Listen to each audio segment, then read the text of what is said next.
I'm thrilled to welcome my fellow panelists for a conversation around the role of employee ownership in helping secure some of our most critical industries, a topic that has become only more important in the last several years. I'd like to briefly introduce my panelists, and then I'll offer some brief remarks before we dive in.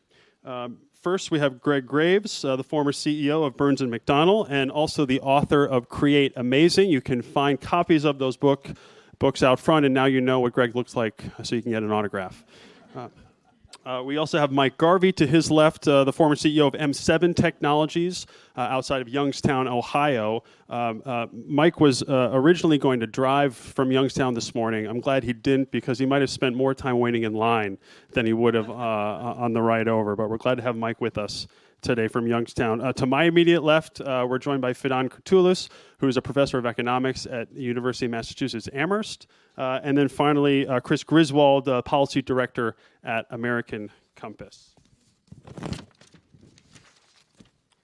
So, why are we having this conversation about critical industries and industrial strategy at an employee ownership event? And I thought I just wanted to briefly set the table that, as many of you in this room know, and those at home, we've been in this bipartisan moment of reindustrializing America, a shared bipartisan interest in reshoring American manufacturing, strengthening our supply chains, and particularly in this moment of macroeconomic volatility, we know as employee ownership advocates that employee-owned businesses aren't known empirically for their resilience benefits, and we have some scholarship here that can shed even more light on that. And so it's increasingly, in my view, at least, become clear that as the employee ownership community, we have an authentic connection to these issues, that if we want to have strong supply chains and if we want to have a robust manufacturing sector, then we ought to make sure that employee ownership is as maximally a viable business succession opportunity as possible. And as we all know, sitting here in DC, public policy has a critical role to play in that. So I'd like to first hand it off to Greg. Greg, if you could tell us a little bit about Burns & McDonnell and your role in the field, and then if you could riff a little bit on our macroeconomic context and how, in your view, that ties into an employee ownership conversation. I'll do it. Thanks for having me. Thank you, Dr. Blasi, for having me today. Burns & McDonnell became employee-owned at 88 years old. It was about 650 people, $30 million revenue, 3 offices across the U.S. 1 year later, it was 600 people, 83% in debt, and the price went down 37%. Tough times can be good for employee-owned companies, like it can be for good leaders, like it can be for good athletes, and maybe all of us. 7 years later, we were out of debt. We were 900 people, and our stock price had grown 400%. Tough times can be good things for employee-owned companies. I became the CEO of Burns & McDonnell in 2004. We were 1,500 people at the time, $300 million in revenue. All we really did in my time was cheerlead the hell out of it. Leadership matters in employee-owned companies, and it matters more than in other companies. Employee ownership has to be sold, and we sold it, and we sold it hard. And then we just let it go free. 13 years later, we were 6,500 people. We were $3 billion in revenue, and not once in 13 years did our return to our employee owners was less than 20%. So we grew employment 4x, we grew revenue 10x. And usually when you grow revenue 10x and cost 4x, that's really good for the owner. And it was really good for our owners. But all the success Burns & McDonnell had, going from 3 offices to 50 in that period of time and 3 other countries, it was only exactly what Dr. Joseph Blasi and the researchers at Rutgers predicted we would do. Our success was predictable. And I think that's why we, as a group, can come to this town and say, if you will do these things, we will make America better in all the ways you're looking for right now, whether it's manufacturing or whatever. Rather than protect these companies through some means, why don't we look for ways to make them better, make them more global, make them more competitive? In my time at Burns McDonnell on the ground floor, and in my research for my book, Create Amazing, there were two profound things that, in my opinion, I discovered, which probably weren't discoveries. But one is that employee-owned companies will outperform our international competition over and over again, and will do it profoundly. So if that's what we're interested in this town, we have a great solution for that. Thomas Jefferson saw it in the harbors of the East Coast watching fishermen, and we can see it today in industry after industry after industry. Macroeconomically, we can't sit here in this room and say employee ownership is more important than trade policy, or we'd have a bigger room. We can't say in this room that employee ownership is more important than tax policy, or maybe even interest rate policy. But isn't it time that in this town, we're not the 15th most important strategy for the economy of the U.S., for creating a broader tax base, for creating greater wealth within our country? You heard it talked about earlier. One group seems to only care about the size of the pie, and the other group only seems to care that the pie is split up evenly. But poor and equal isn't the goal. The goal is a bigger pie and an evenly produced bigger pie as we go. And all of those things are what we do. All of the great issues in this town right now that are being talked about, whether they are problems or not, are things that we address. And so, no, we're not going to make 300 million employee owners in America, even if they were all ESOPs, thanks to Jim. But what if there were 10 million more? What if there were 20 million more? We would make more than a dent in America's retirement issues, in America's wealth, and what's often forgotten, in America's philanthropy. I've never met a group of people more philanthropic than employee owners from ESOPs. Thanks for having me, Jack. Well, thank you, Greg. Finan, I want to go to you next. Greg's claiming that we're going to, as employee-owned companies, outperform the international competition over and over again.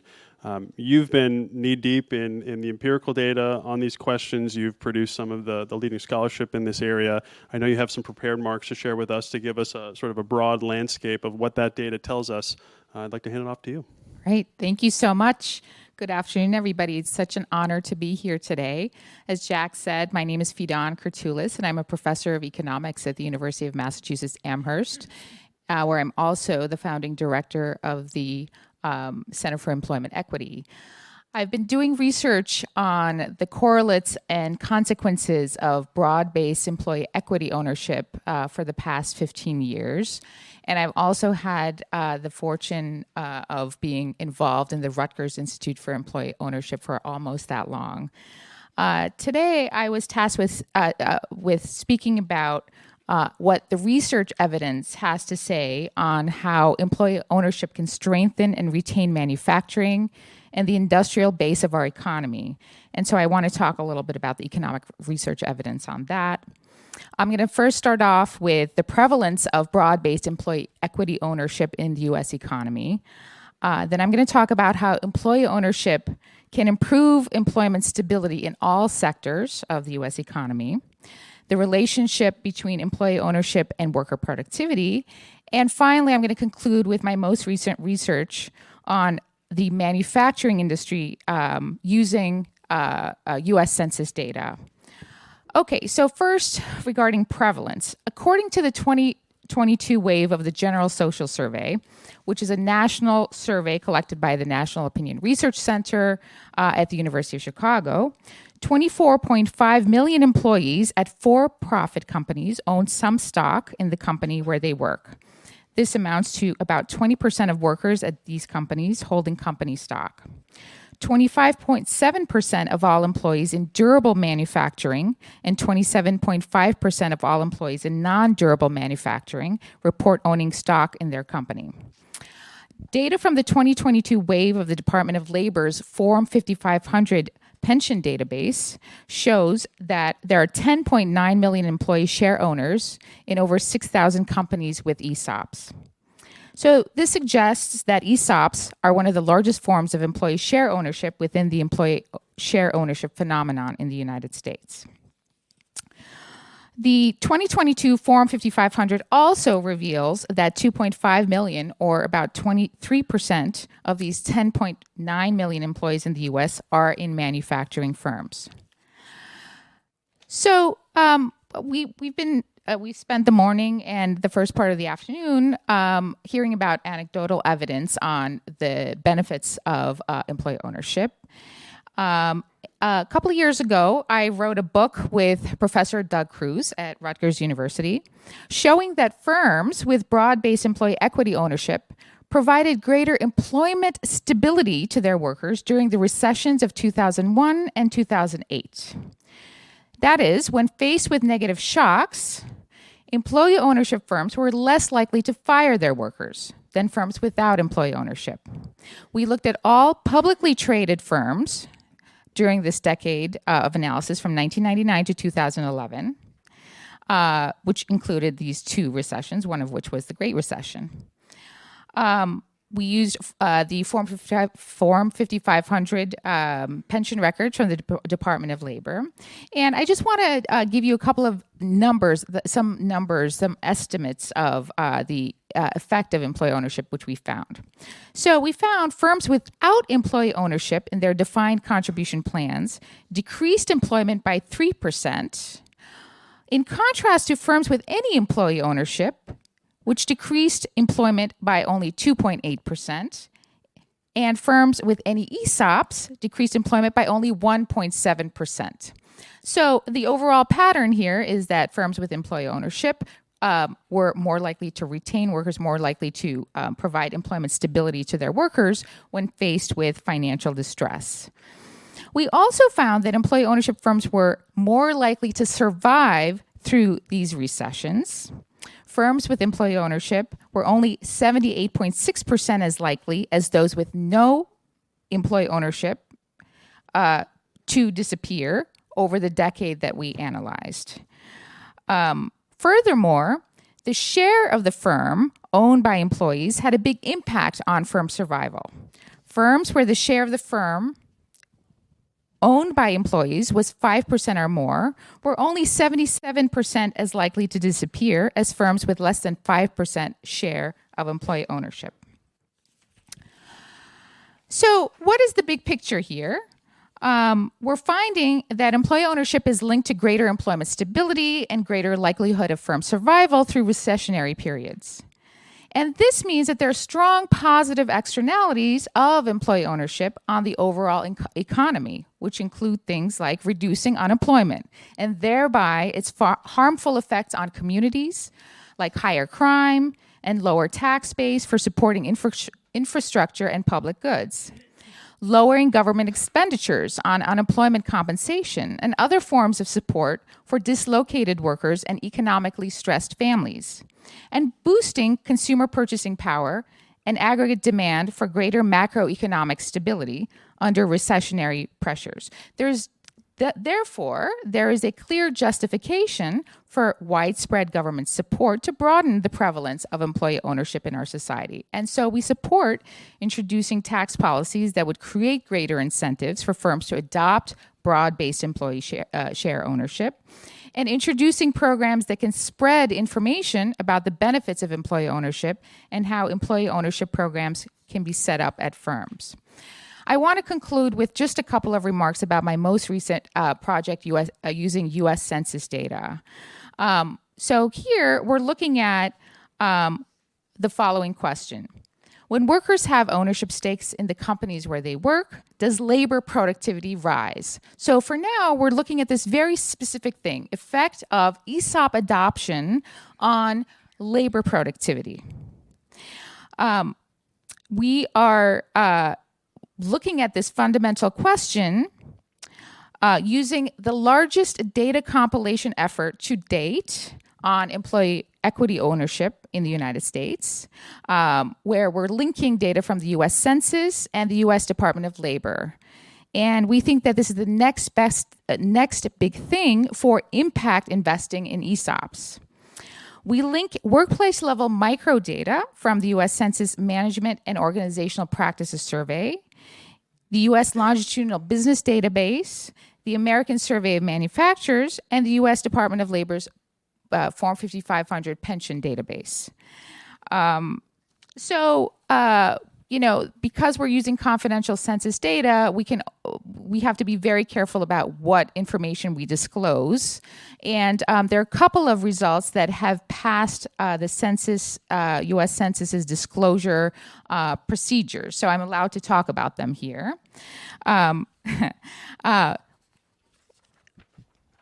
Specifically, we find that adopting an employee stock ownership plan is associated with a 10.7% increase in labor productivity from 2010 to 2015. This amounts to an average increase of 2.14% per year. This is very significant.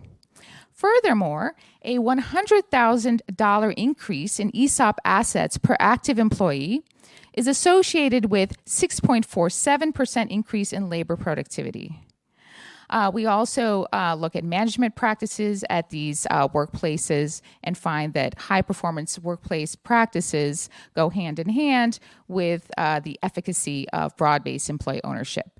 Many of these results have previously been shown in other studies, but not using this very detailed census data that we now have access to. Thank you very much.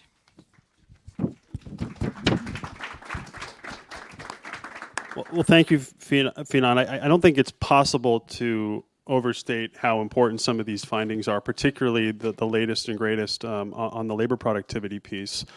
So, what I'm hearing is Greg, both from intuition and experience, is saying we can beat the competition both domestically and internationally. And if you got a 10% labor productivity premium, and the data backs it up in a statistically significant way, that's pretty compelling. Let's go back to the company perspective. Mike, I want to bring you in. As I mentioned, you're coming from Youngstown, Ohio, which, as we know, is the heart of the industrial heartland. It's been on the wrong end of so many of these offshoring dynamics and the consequences both for workers but also the community writ large. Tell me about how M7 Technologies initially became an ESOP. What was that journey like, and how has, as the company has continued to grow, how has that sort of been an antidote of sorts? Sure. Thank you.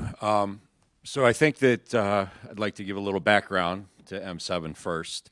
I'm third generation in manufacturing business. My grandfather started a bronze foundry in 1918 to supply the steel mills in probably a 60-mile radius. I think he said that there were 23 independent steel mills at that time. And, so my dad worked at U.S. Steel right out of school during World War II, came to work with his father, my grandfather, and that was in 1944, 45. And I was very fortunate to be raised in a very prosperous situation. And back then, Youngstown was known as the home for home ownership. We had the highest home ownership in the country at that time. And so I went to school, and I was originally going to study engineering, and no offense, but I found it to not be a good fit for me. And so I took some summer school courses in Cambridge and came back to Michigan State and decided I was going to major in finance with minors in economics and accounting. And my lifelong dream was to work on the floor of the New York Stock Exchange.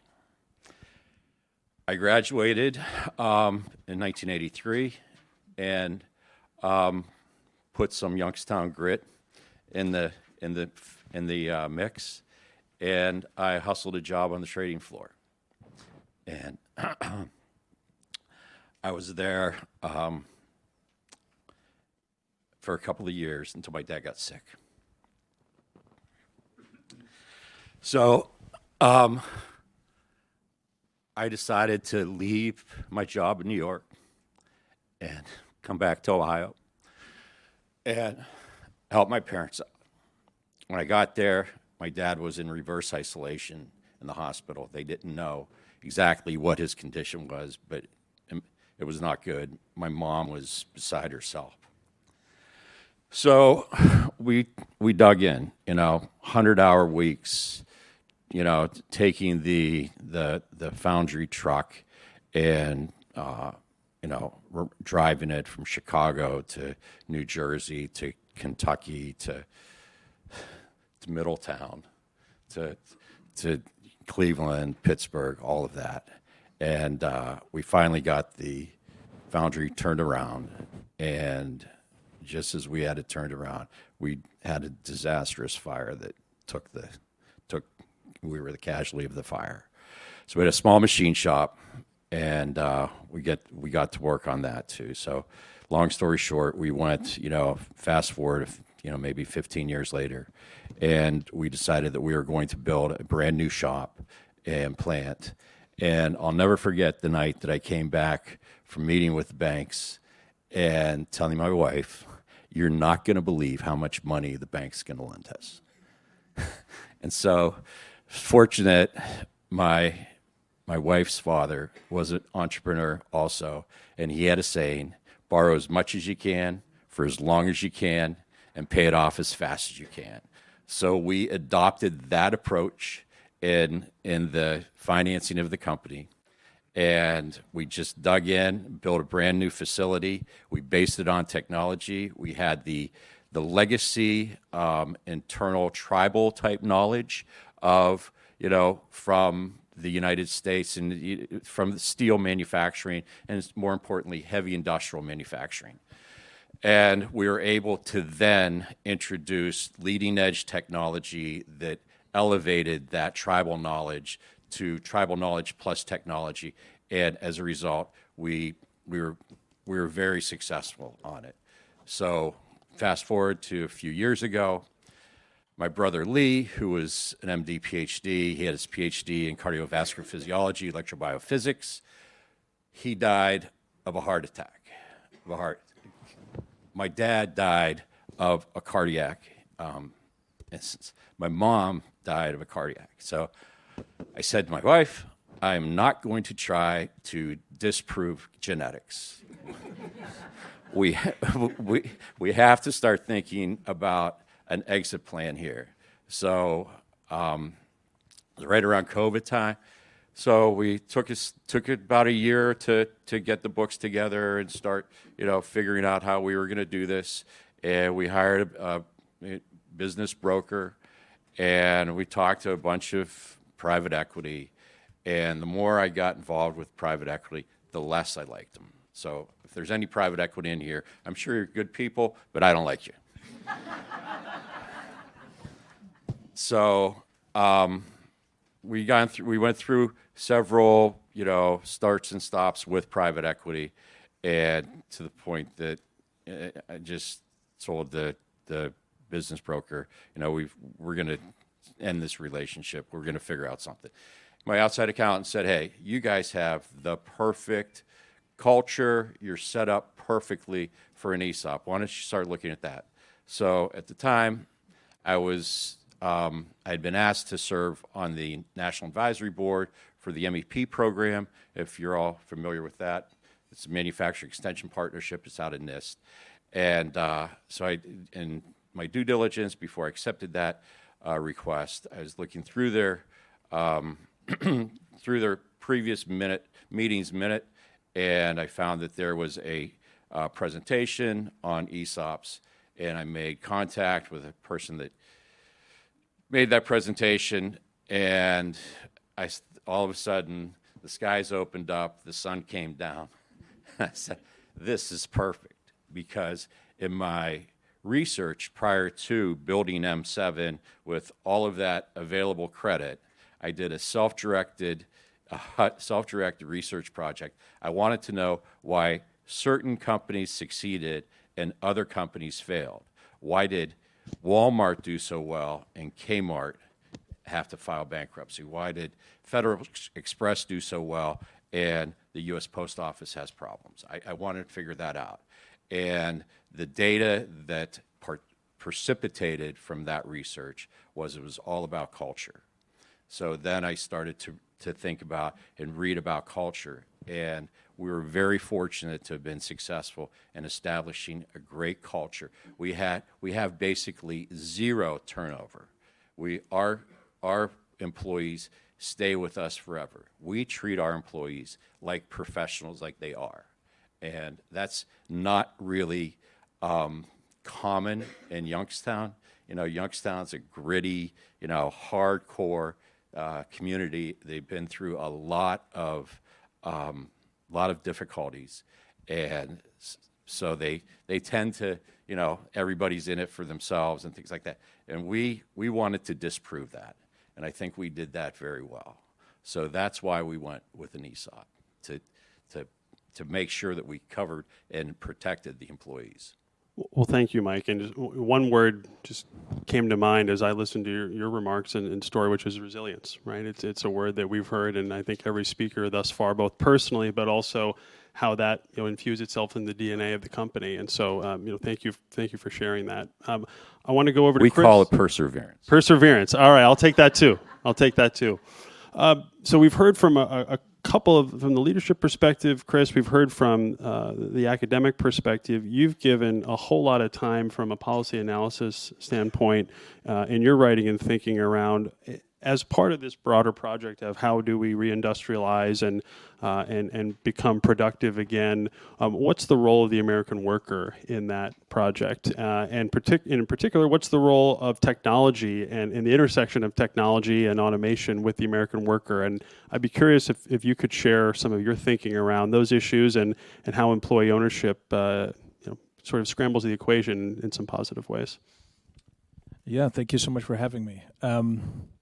I would love to turn this just into a session where we bash private equity, but I don't think they're going to be happy if we do that. Let's roll. Let's do. I think one of the things that struck me just listening to all three of you speak about culture, about enhanced labor productivity. I don't know. I'm sure you can't reveal yet why that is or what the thesis is, but I have to assume at least part of it is due to employee satisfaction and employees being more engaged. And that's about how employees feel, about how workers feel, what they believe about their relationship to their employer, what they believe about their relationship to the American economy. I think that's reflected in your comments about culture as well. And I think that has everything to do with this larger project of reindustrialization that we're facing in this political moment, I think quite rightly. You mentioned earlier that, why is employee ownership, secondary to like trade policy, for example. I would argue, I think can be and should be very much related to these major questions that we're facing right now about tariffs and what they are for and whether they will help reshore manufacturing. American politics right now is dominated by the question of did we make a mistake in offshoring production? It seems like the consensus is yes. And should we do something to undo that? It seems like the bipartisan consensus is also yes. I think that's right. And one of the things that you see in the political debate, I think, is a lot of bad arguments for why manufacturing matters. And I want to drill down on that a little bit and then connect the dots. You hear, I think, some people make a crass argument that manufacturing, restoring American manufacturing might and productive capacity matters because manufacturing jobs are good jobs and we want more of those good jobs. I think it's a mistake because nostalgia for the kind of assembly line jobs of the 50s is not the argument here. The reasons why manufacturing matters, I think, are much deeper and more systemic. They matter because being able to produce things affects our ability to innovate. It's because of the way that productive capacity roots local economies, especially in struggling regions that have lost that productive capacity. It matters for economic resilience and supply chain resilience. It matters for national security reasons. It's not a jobs program. It's because of the unique role that manufacturing plays in a healthy economy.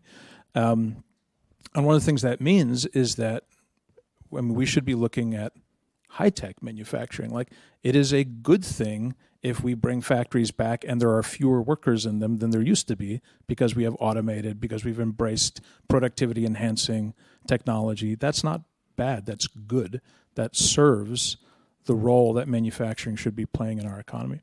And I say all that to get to this point, is that once you get there, that restoring manufacturing is good, but it doesn't necessarily mean more manufacturing jobs. You're starting to put your finger on a really salient political tension, which is workers' fear of being replaced by productivity-enhancing technology. And that is a highly, highly relevant tension that I think is latent in our politics that has not been resolved. It flashes at points like the longshoreman labor dispute recently, where workers are afraid of being replaced. That's valid. It is also valid to say that, like, manufacturing productivity has declined in the U.S. for the last several years. That's insane. That's crazy. And one of the reasons is because of a reluctance to embrace new technology. So you have this tension that is potentially standing right in the way of exactly the kind of turn back to manufacturing that we need. And one of the reasons I am so intrigued and fascinated by employee ownership is because of its capacity potentially to help ameliorate that tension. And I think, your research is highly evocative, right, on this point, is that when workers feel a certain set of ways about their relationship to their employer, their attitudes towards a whole bunch of things change, and one of those things is technology.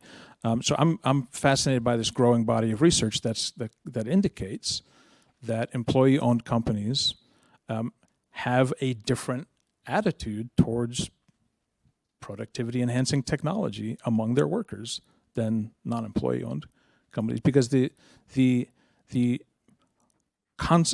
way a worker conceptualizes their role in that situation is totally different. If you believe your employer sees you as just a widget, a factor of production to be replaced by a cheaper one if possible, you have every incentive to resist that. If you see yourself as aligned with the interests of your employer because you're a part owner of the business, that's an entirely different calculus. And so you see in some of this research, there is enthusiasm for new technology among employee-owned businesses, at least more so than the alternative, which makes sense. And you see, Mondragon is a classic example, for example, where this technology is embraced. It's not used as an excuse to lay off workers. Workers are interested in enjoying the fruits of that increased productivity, and they do. And so it's just it's suggested. Employee ownership suggests to me that there is a better way to think about how workers can and should relate to this question of automation, to the advent of AI, to the embrace of technology. Because if we don't resolve that, if we don't square the circle on that, then we are going to have political obstacles to exactly the kind of reindustrialization that all of us, by this point, agree we desperately need. So I guess that's me stepping back a little bit and trying to connect the dots of the themes I'm hearing.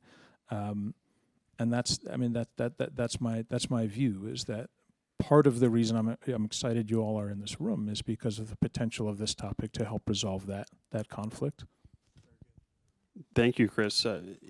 What you've articulated is, I think, an accurate description of this relatively recent bipartisan consensus that losing our manufacturing base, our productivity base, was a generational mistake, right? We let that go. And if we had to do it over again, we probably would make different choices. And I would submit to this room that we do have that opportunity to do it again. It's called the silver tsunami, right? And we know that not only are there tens of millions of small businesses out there with baby boomer business owners, as this group well knows, but my team recently did an analysis of that the critical industries, the industries that various government agencies, Commerce, DOD, will literally put out lists to say these are actually the individual industries that are most critical to our national security, our economic security. These industries, of course, are even more likely than your average small business to be facing that business succession in the near term. So this is a real industrial risk, and to your point, Chris, I think has an opportunity to change the relationship of the American worker, to their work. I want to go back to Greg. We talked a lot about culture. We heard a little bit from Fidan about some of the sort of empirical drivers of that. But Greg, Burns and McDonnell, one of the largest ESOP companies in the country. How is employee ownership and the culture behind it, and the work and the cheerleading and the efforts that you and your team put in over the years? How has that created a competitive advantage that could be replicated across the country? So the research that we just heard is excellent backup for what we all see on the ground level, and it's typical for what Rutgers and now the University of Massachusetts and others have found. And I can guarantee you one thing: ESOPs are going to outcompete even more in tough times than in good times.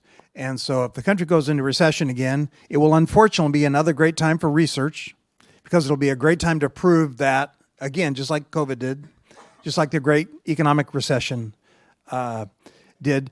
And it is not because the CEOs of these ESOP companies come to work and say, well, we're 50 people long, but gee golly, I love them and they love me back, and so we're not going to let any of them go. It's just not how it works. It's just not how it works. If you're 50 people long, you're 50 people long. The reason is that what does an owner do during tough times? They work harder. They buckle down, right? They go see their client. They make sure that if there's only one job on the street instead of three, they damn win it. And so there might be some level of consciousness, I guess, that occurs, that maybe there's some of that percentage is due to employee ownership companies, thinking long term, yes. Thinking more about their workers, yes. But what it really is I'm not 50 people long. I might only be 15 people long.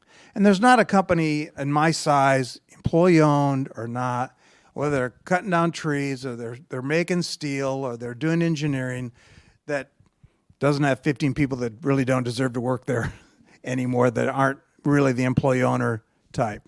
And so it is a proven fact that during good times, employee-owned companies will outcompete, but during bad times, they will sure as hell outcompete. And it is absolutely culture.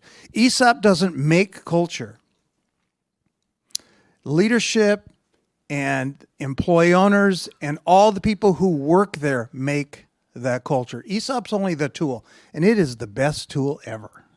But it is only a tool. And so if you don't cheerlead it, work the hell out of it, make sure there's daily accounts like we talked about in the Uber on the way here, that people can feel it, sense it, and get to that whoa moment when they say, wow, my ESOP is worth more than my house. I'm never leaving this place. And now great economic advantage can be had. Well, speaking of great economic advantage, Fidan, you mentioned labor productivity and the pretty profound findings that your most recent research has come up with. I read a New York Fed post a few weeks back talking about this problem of declining labor productivity in American manufacturing. And maybe the most startling piece about it was the research community doesn't know why. What is the source of this decline in productivity? There's a whole bunch of different theories, and certainly, Fidan, your research doesn't necessarily answer your question. What I do think that it does is offer a potential part of this solution, and I'm curious to what extent some of these questions came up in your research and some of the implications for employee ownership as a contribution to this larger national security and industrial security question. So there is the empirical finding that over all sectors, labor productivity has been declining in the United States. But to the extent that ESOPs and employee ownership can elevate productivity in all sectors, which is something that we find, it is it is of interest and can potentially curb this decline cross sector of labor productivity. I don't really have very much to say about what sectors, differentially benefit more from it, unfortunately. But what we can say that it can be a factor to, a countervailing factor to this declining labor productivity in the long run in the United States. And thank you for that, Fidan. I think it's important not only to talk about labor productivity, but for whom, right? Who is the beneficiary ultimately of that productivity? And I think we know empirically that labor share of that productivity has historically been stagnant. In a world where, Youngstown firms that were offshored, over the last several decades, right? The productivity overall may have gone up, but the outcomes for your region, Mike, and the workforce in those areas, weren't benefiting from that. So we're sitting here in Washington D.C. What would you say to policymakers, Mike, looking to right some of those errors in previous policy actions or inactions in many cases, and how the experience of M7 and what you've been able to accomplish in Youngstown would inform how we might think differently? Sure. So some of the suggestions I might have is based on workers' pride. Workers love to take pride in what they do. When they take pride in what they do, they become very prosperous in the community. And that then derives tax dollars that can be applied to whatever challenges that community has at the time. So I would strongly suggest that any of the roadblocks to ESOP be addressed. There should be possibly a path towards perfectness, but I think that there's some low-hanging fruit. And first thing we can talk about is financial help with them, and not in giving them that, but maybe lending them that. And if there was a pool that was available, especially for, and I don't know, bad things against you guys, you big guys. I'm the little guy. I'm the freshman in the class here. I would say that it's the smaller ESOPs that the current owners would like to turn over to their employees to help give them that opportunity. Because right now, I know several people in the Youngstown area that are of my lineage, and they're looking for the perfect exit plan, and they don't like carrying a lot of that. So they will submit themselves to private equity. Private equity will be in there for 2 to 3 years and shut that down and move on. So it's a gateway to surviving these, the communities. I'll since we're coming up on time, I'll love to go around the panel and offer the same question, starting with you, Fidan. Having been very evocative in terms of some of the findings that you've put together of late. What are the implications? What, again, sitting here in D.C., should we be communicating to policymakers around these findings and how that needs to be part of a bipartisan strategy to deal with these issues? Well, I think what we're doing here is disseminating information about the benefits of employee ownership. I think many people, many companies, many politicians don't know these benefits. So one of the most important things we can do is have a forum like this to disseminate this information, both from nationally representative data, what are the averages, say, of the effects of employee ownership, but also the wonderful stories from individual firms. And I think, as I mentioned, these point to the positive externalities for the economy as a whole of employee ownership in terms of reducing unemployment, reducing crime, increasing the tax base, increasing consumer spending, and so government policies like tax incentives for firms to adopt ESOPs and are tools that will facilitate these greater macroeconomic benefits. So. Thank you, Fidan. Chris, I'll go to you. You routinely engage with policymakers, and your organization, American Compass, has been uniquely influential, particularly in the conservative movement, on moving the needle on many of these questions. Going back to Greg's comment, we're at 15. I think that's a generous rank order of where employee ownership is. We might, in many cases, be further down the priority list. How would you talk about employee ownership to increase the priority level and to try to create some of these real linkages that are empirically backed on how to bring employee ownership closer to the center of the conversation? I think tying it to these big picture politically salient questions is really important. Like, what does this mean for how we think about trade policy for reindustrialization? I think is useful.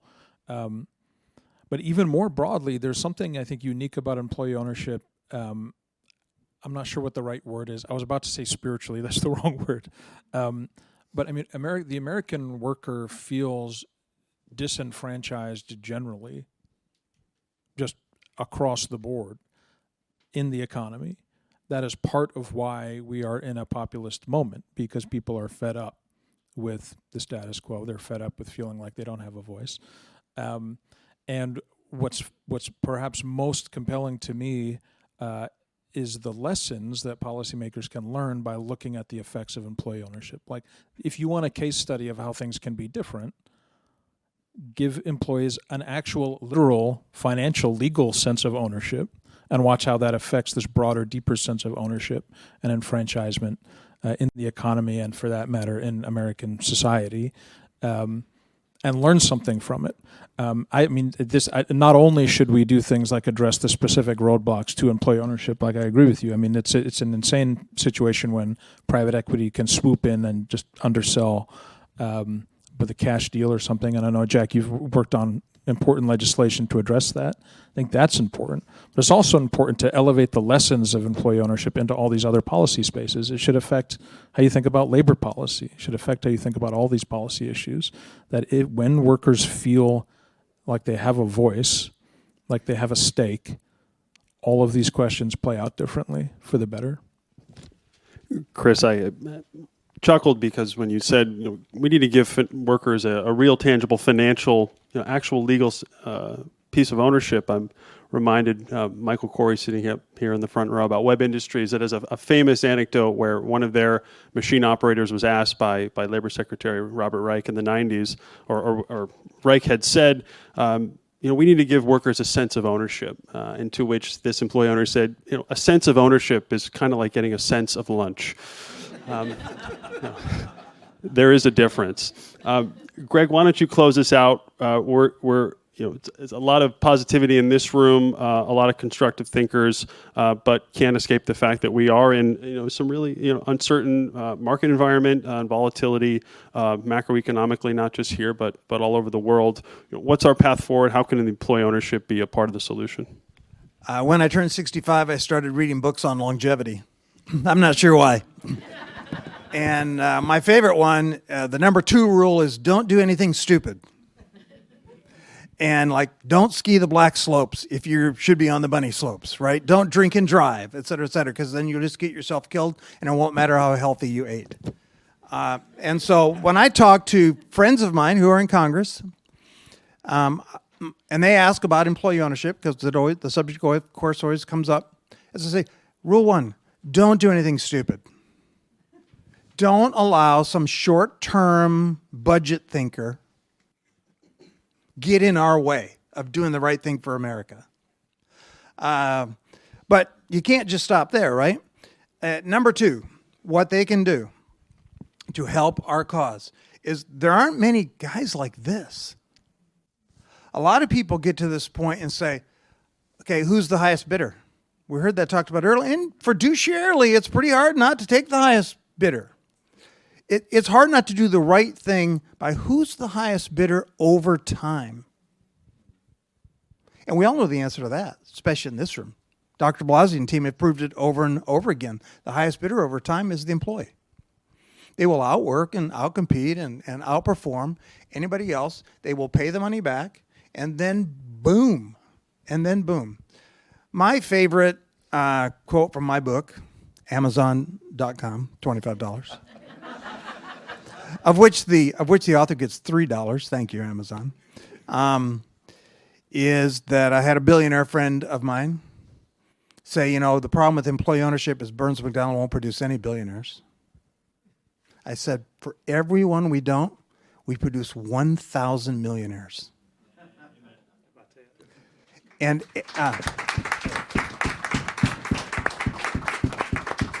it's why the 9th biggest employer in Kansas City has the biggest United Way campaign. And the 15th biggest employer in Kansas City, another employee-owned firm, has the 2nd biggest United Way campaign. Why is that? These people appreciate their newfound wealth more than anything that what you've done for them. If we want America to be a more just place, right, we start with the worker. But we make them earn it. We make them sweat it out. We make them come to work, and then they have to come to work again tomorrow. And we enjoy and appreciate their success more than any other cause in this country is what we're doing right here in this room. So go out and attack your local congressman and senator and say, this is where we need the help. We need it to be easier and more economically advantaged for the owner to sell to their employees rather than to the highest bidder. Thanks, Jack.